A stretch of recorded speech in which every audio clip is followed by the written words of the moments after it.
Hello, what's up, rock fans? This is PJ Pat and my sidekick, good and trusty Henry over here. How's it going, Henry? Yep, that's his look. I know him very well. That's the I'm doing awesome look. And I'm super excited to read to you an article from one of my vintage old magazines from 2009 from Spin Magazine, released in North America, 2009, like I just said, about this amazing band, Pearl Jam. As you can tell from the poster behind me and this picture frame right here, I'm a huge Pearl Jam fan. Ever since I heard 10 on the radio back in the early 90s, took my heart, grabbed a hold of it, and hasn't let go. I've seen him countless times, and just happy and excited to share this article with you. This article was written right after the release of their Backspacer album. So here we go. Let's dive right into it. I'll show you the opening spread here. Check that out. Look at that. The article is called Moving Targets, and it's written by Josh Eels, or Els. I hope I'm spelling it right. It's E-E-L-L-S is his last name. Thank you, Josh. And photographs by Rankin. Eddie Vedder and gang have an axe to grind and throw as rock's former angry young men try a new approach. There you go. Let's get right into it. Check this out. The man himself, the man of the hour himself. Look at that. Looks like he's just getting ready to step in a ring and fight against, I don't know, Vince Neil or something. The man from the 80s himself. 90s versus 80s. 90s always wins, by the way. Okay, here we go. You haven't really tasted death until you've been inches away from an axe swung by Eddie Vedder. Not that Eddie Vedder is careless. He's just ... focused. He gets his look. You know the one from the Jeremy video. Vaguely lupine, lips curled, fangs bared, eyes crazy. He grips the haft with both hands, draws the blade back over his head, and lets it fly, watching it tumble end over end in an elegant arc, sinking into its target. A 3-foot wide cedar stump with a deep, satisfying thunk. Bullseye! Mark it, Eddie says, pumping his fist. Hey, you need another beer? At this point, I've been in Vedder's company for about 8 hours. We've surfed, we've swum, we've sailed, we've drunk and drunk some more. I've met his wife. I've high-fived his kids. I'm almost starting to feel like part of the family. Remember, this is an intensely private man who swats away adulation with bland pronouncements like, I don't want the personality to become bigger than the music. In parenthesis, such principled evasiveness, of course, only makes the adulation run deeper. I definitely agree. As lead singer of Pearl Jam, he found superstardom in the early 90s, then spent the next decade and a half dismantling it, a guerrilla campaign of career suicide that's become rock legend. The band boycotted Ticketmaster, making touring next to impossible. They refused to shoot videos, a gesture this magazine once called so profoundly anti-commercial that it remains virtually peerless. Yet here we are, 2009, and Pearl Jam have a new album coming out, along with something an observer who didn't know better might even call a marketing strategy. They're on TV commercials, in Rock Band, on Cold Case. They're selling songs to video games and ringtones to Verizon. They're coming soon to a Target near you.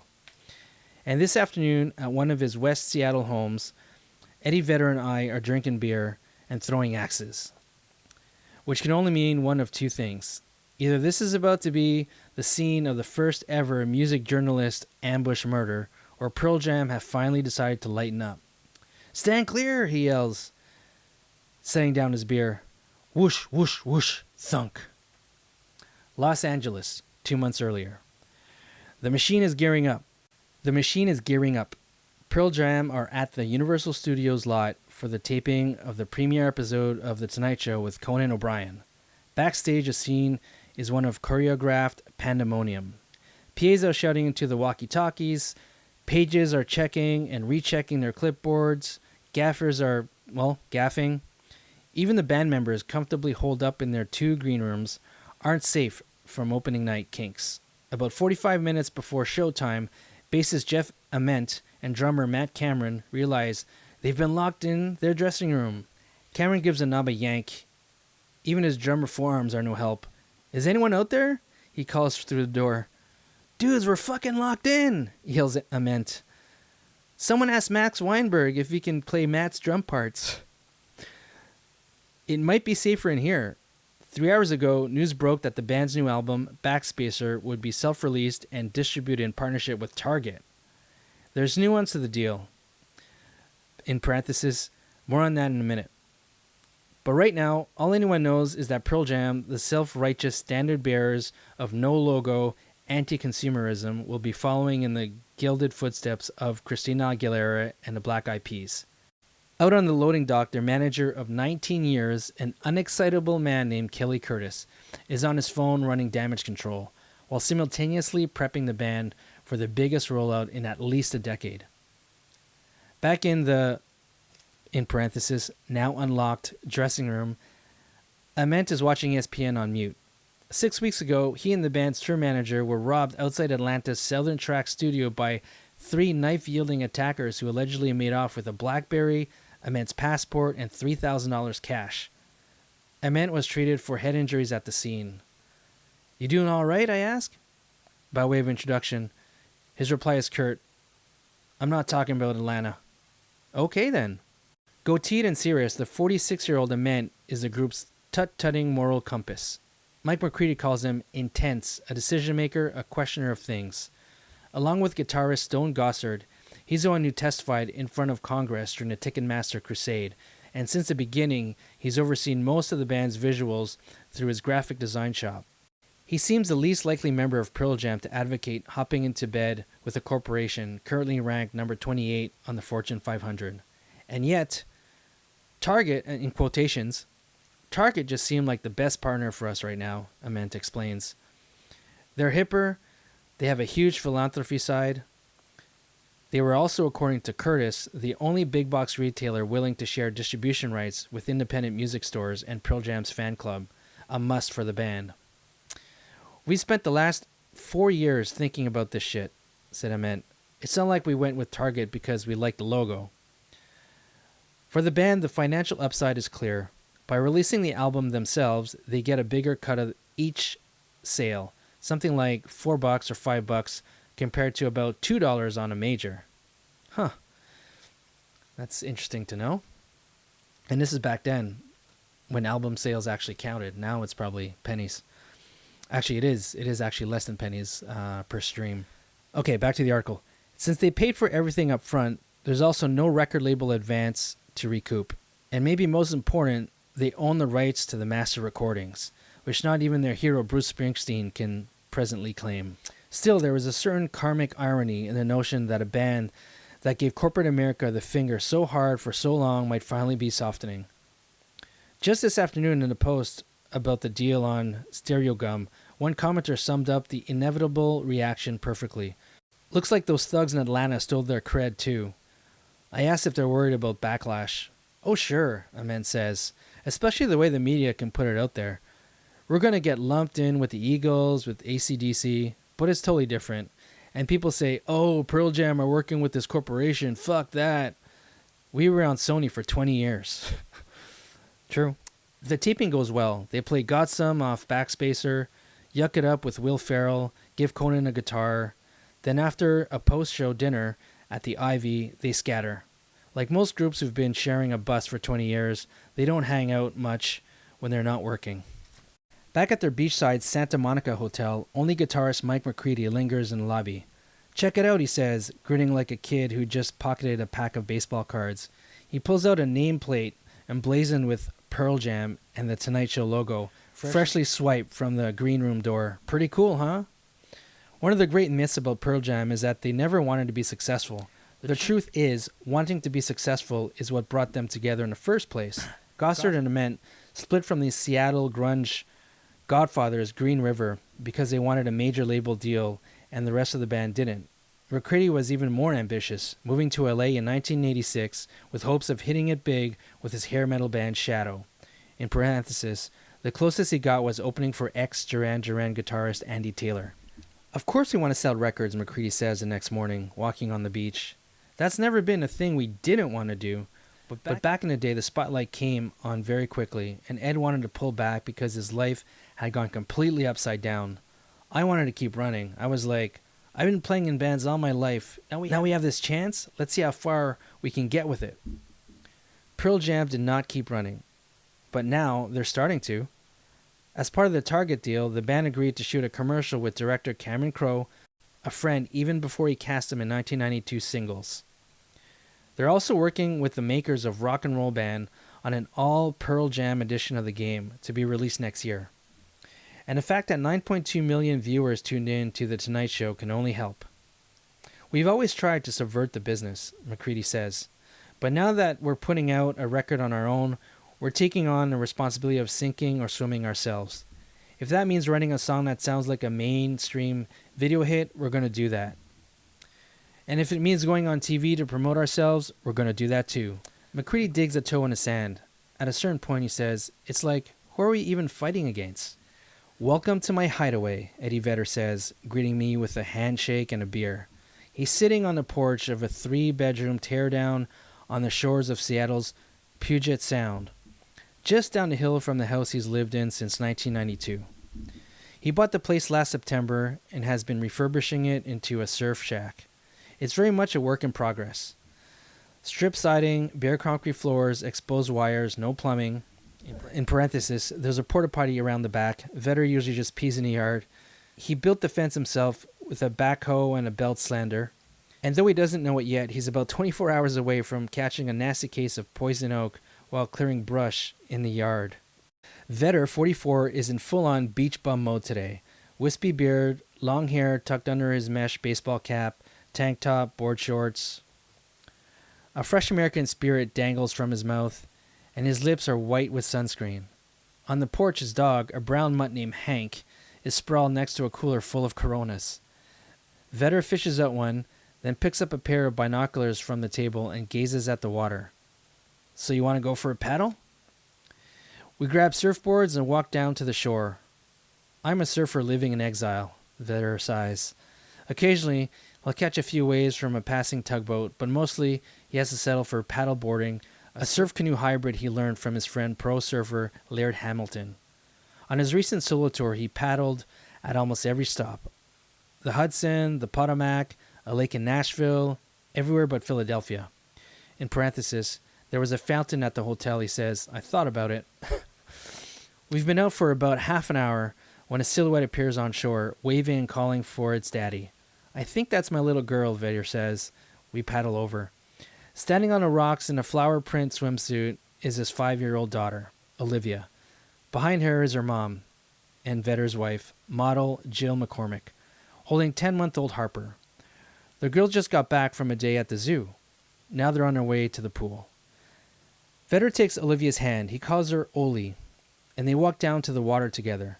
She tells him about the polar bears and the jaguars and a baby gorilla that was even smaller than her. She picks up a little hermit crab and hands it to him as a present. He finds one and gives it to her. "Aw," she says, "yours is bigger." After a few minutes, Jill calls to her. Dad has to get back to work. Vedder bends down, scoops up Olivia, gives her a kiss on the cheek. She squeezes his neck. "I love you, Daddy." "I love you too." Back out on the water, Vedder says, I try not to be away from them for more than 2 weeks at a time. He grew up not knowing his own father, who died when he was 13, and he seems determined not to let history repeat itself. He takes Olivia to Mariners games, taught her how to swing a bat, tutors her about waves and tides. This summer he gave her surf lessons on Oahu's North Shore, bribing her with Hawaiian shaved ice. Vedder says he'd probably be a surfer instructor if he weren't a musician. But he also has his fantasy. Sometimes I think the best thing I could do would be to get a tow truck and just drive it around. Throw a chainsaw in the back, maybe a set of jumper cables. Just look for people to help. Somehow, coming from Vedder, Rock's closest thing to a Holden Caulfield, this doesn't sound patently ridiculous. You can hear in it the fixer, Backspacer's taut earwig of a lead single. Lyrically, the song is simple. Vedder sings about something being wrong and then says what he'll do to make it better. If it's cold, he'll put a little fire on it. If it's low, he'll put a little high on it. I'm the type of person who wakes up and asks, "What can I fix?" he says. But for a long time, if there was nothing to fix, I'd break something. So I guess in terms of being happy, at least I'm not breaking things on purpose anymore. It's the last weekend in July, and Seattle is freaking out. Highs are topping 90, the rain clouds have been AWOL for weeks, and pasty Washingtonians are stripping off their earth-toned flannel and partying like druids at the summer solstice.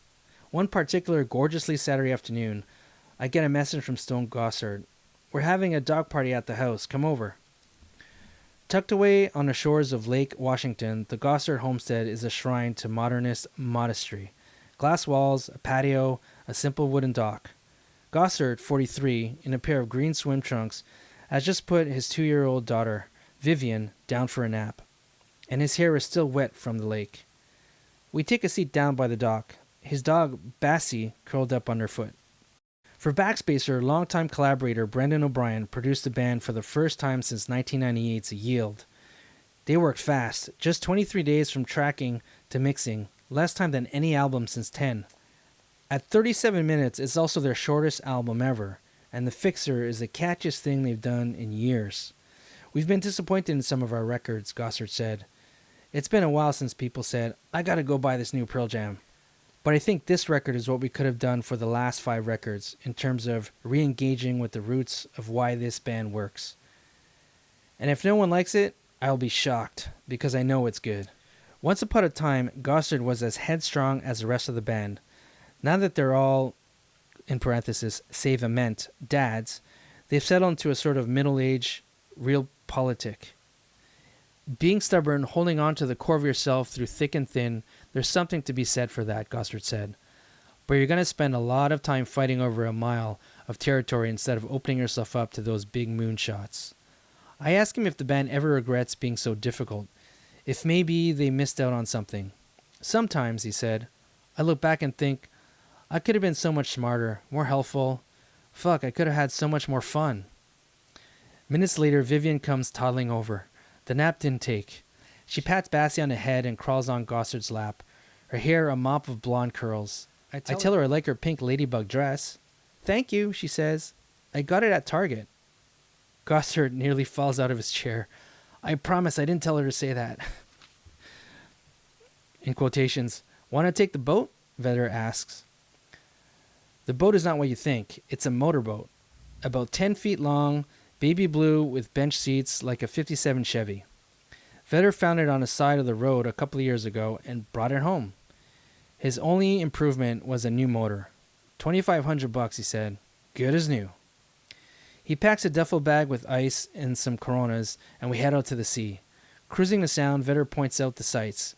His first apartment in Seattle, the Olympic Peninsula, Mount Rainier, Neil Young's Prairie Wind blasts on the speakers. He makes landfall on tiny Blake Island, kicks off his shoes, and parks himself on the beach.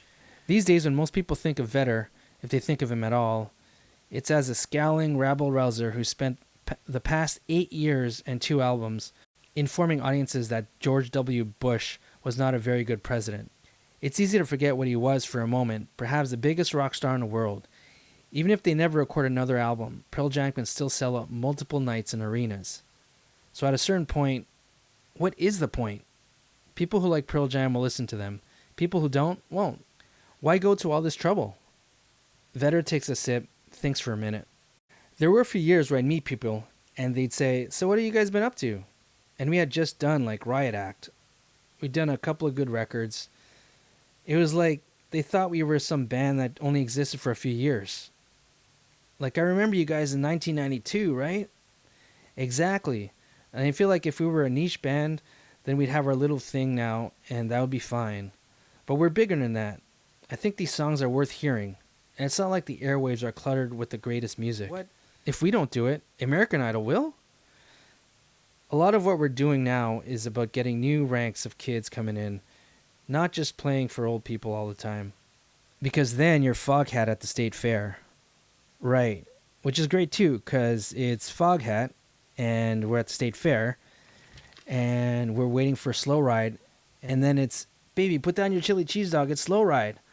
I just don't ever want to be, baby, put down your chili cheese dog, it's Jeremy. 2 years ago, Vedder recorded his first solo album, a folky acoustic soundtrack for Into the Wild, directed by his friend Sean Penn. The film tells the story of Christopher McCandless, a stubborn 22-year-old, fed up with the misplaced preoccupations of modern society, decides to quit the game. Sound familiar? If you drew a graph of everything that was going on inside that kid, Then did the same for me. You could put them on an overhead projector and our transparencies would match up perfectly. McCandless, of course, spoiler alert, takes it too far, ignoring all of the goodwill around him and literally killing himself to prove his point.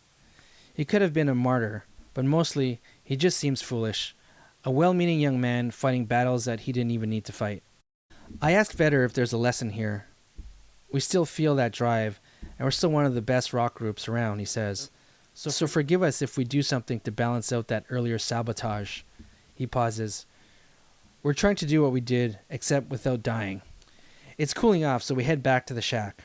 On the porch, someone, in parenthesis, Vedder's wife, his publicist, has left a little care package. Nectarines, a box of stone wheat thins, and most egregiously, a bowl of cherries. What's this, a cherry fairy? Vedder asks in his mock horror. We can't have man camp with fucking cherries lying around. We swap stories about hiking and baseball and other man campy things. Then Vedder starts talking about his newest hobby, axe throwing. He pulls out his iPhone and scrolls through pictures of a target he and Laird Hamilton built in Hawaii. One shows Vedder brandishing a 4-foot-long chainsaw, another a large double-headed axe. He flashes a conspirational grin. Want to try it? We grab baseball helmets, Coronas from the garage, and head out back. The rules are simple. 0 to 5 points per throw depending on how close you are to the bullseye. First man at 21 wins. It's kind of like darts, only with axes. Do you like Bruce? Vedder asks, popping The River into a CD boombox. He proceeds to tell a Springsteen story, complete with a flawless boss impression. Pretty soon we're talking about heroes and dads, and all the while he keeps disappearing into the garage and emerging with some beer. Eventually I'm hit by a dreamlike realization. Eddie Vedder is drunk, and I am drunk, and we are throwing axes at a tree stump in the dark. By now, we've gone through at least a case. Empty bottles litter the ground. Vedder is on his second pack of smokes. Let's take a little 7th inning stretch, he suggests. We walk over to the western side of the lot, looking out over the sound and the islands and the mountains beyond. The late evening sun is a deep crimson, shimmering on the black water. Vedder tosses a tennis ball to Hank, and then takes a swig of beer. I don't know why anyone would want to live facing east.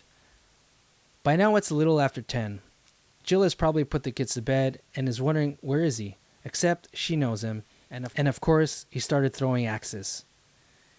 He'll turn off the boombox, toss the empties into the recycling bin, maybe have one last smoke. Then he'll head up the hill, kiss his girls goodnight, and collapse into bed. Comfortable in the knowledge that today he did his part.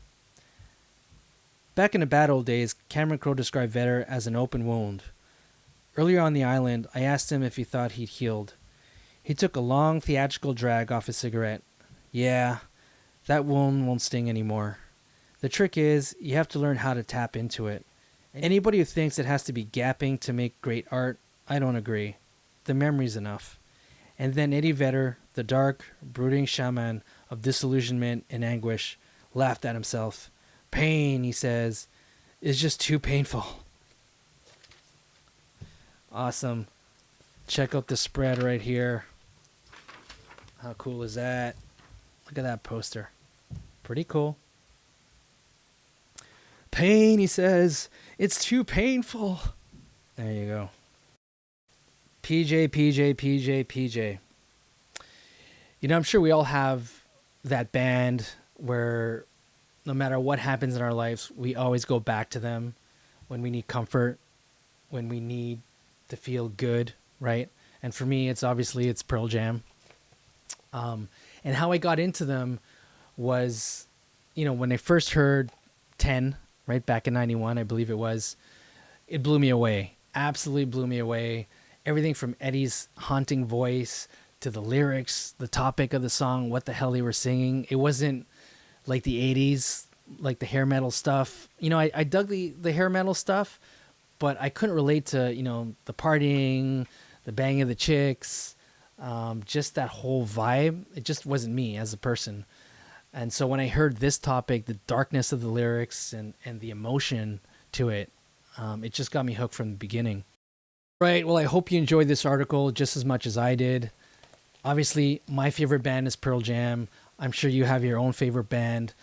the point is, we got to keep listening to this music that we love so much. It really drives us. You know, there's been a lot of mental health issues, especially since COVID. And, you know, this is such a therapeutic thing, whether it's playing music, listening to music. Just keep on doing it. Keep on spreading the rock music out there, the love out there, and keep on supporting each other, rocking out. And I'll see you in the next video. Thanks a lot for listening. Oh, Henry, you want to say bye?